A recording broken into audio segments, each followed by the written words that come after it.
What does your favorite epic the musical song say about you according to a psychology graduate student? Part 13. Siren, where's Just a Man? I need Just a Man. Why haven't you said anything about Just a Man? Okay, I'm just a woman. And that's the reason why I'm gonna give it to you.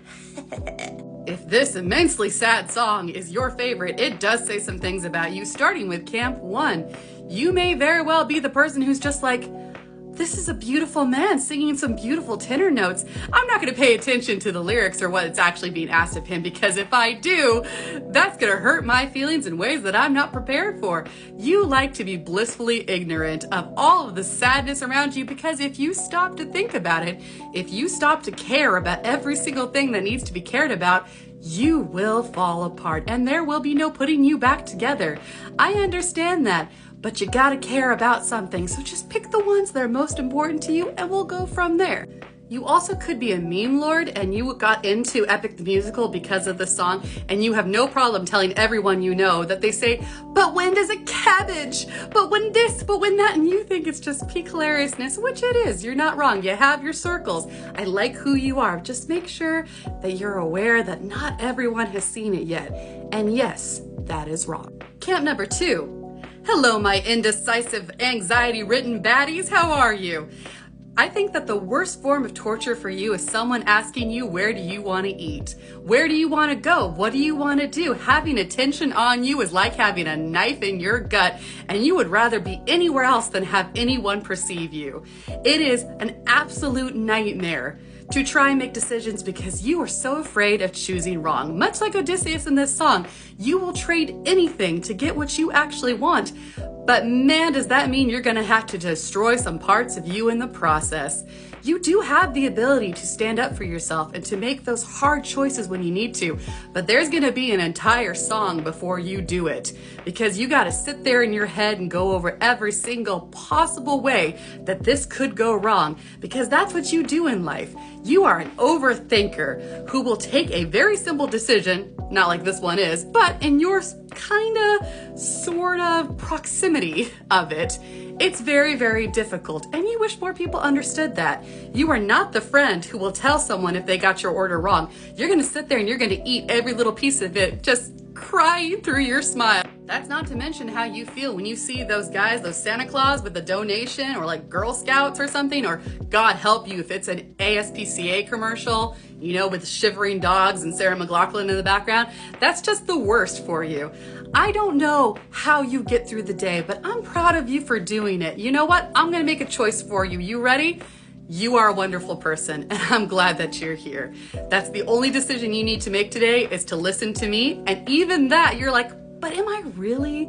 Does she know me? She's just a face on the screen. She doesn't know what kind of monster I am. Trust me, the world is better because you're here. Camp number 3. Hi, theater kids. How is that complete rendition of this song you've done in your bedroom, bathroom, shower, kitchen, anywhere with good acoustics really, where you are sitting there with a bundle in your arms and you are pretending that you are Odysseus making this horrible decision that you have to listen to the gods and there's nothing you can do about it? You live for that kind of drama. You do have a role, because if I ask you what's your dream role to play, you could tell me instantly. And some of you might say, just one? You understand why Ariana Grande and Cynthia are crying as much as they are, because you are the friend who went through that production, who understands the bond that you make and how sad you are when a show is over. Even though just a few days before you were so exhausted you wanted to cry, now that it's done, you can't stand that it's done. And the same thing is true for Epic. You are just devouring every single saga. You make it your whole personality, but you know the creeping realization that there will come a time when that final saga drops. And then what? What do you do with yourself? What will be your new hyperfixation? And the terror that that is bringing you. Oh wait, it's not, because you already have 15 more shows planned out. You are unstoppable when you set your mind to geek out about something, and I admire that resilience. And for those of you who thought you got off easy this time, camp number 4. Why was it your job? Why is it ever your job to make decisions for people that could alter their lives starting from when you were very young and you were parentified by the people around you. You are that gifted child that parents, teachers, adults looked at and said, they're so mature, they're so wonderful, and you're probably the friend and or child at the time that adults relayed way too much trust and information to, and you couldn't stop that because you had people to protect, you had people to defend, you had to make those difficult choices that should have never been yours to make. Why was it your job? Why was it your job to be worried about money, to be worried about protecting your siblings, to be worried about keeping your parents' marriage together? Why was this your job? You were a kid. That shouldn't have been your responsibility.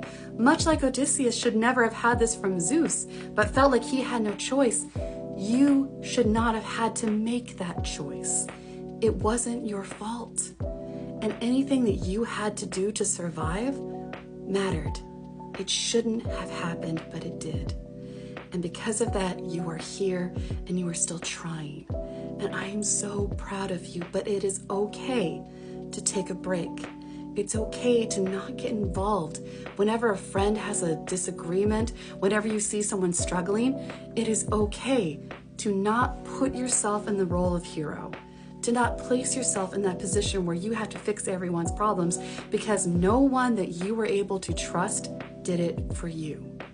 It's not your job. And I say that because I'm that person too. I hate seeing a friend struggle. I instantly have the desire to jump in and help because that's what we do. I shouldn't have been who I was when I was a kid, but it's who I am now, and I'm still working on it because we change and we grow and we become who we need to be. But baby, I'm telling you, boundaries are important. It doesn't make you a bad friend. It doesn't make you wrong. It just means that you're looking at yourself and you're choosing you first. That is the only decision that you need to make.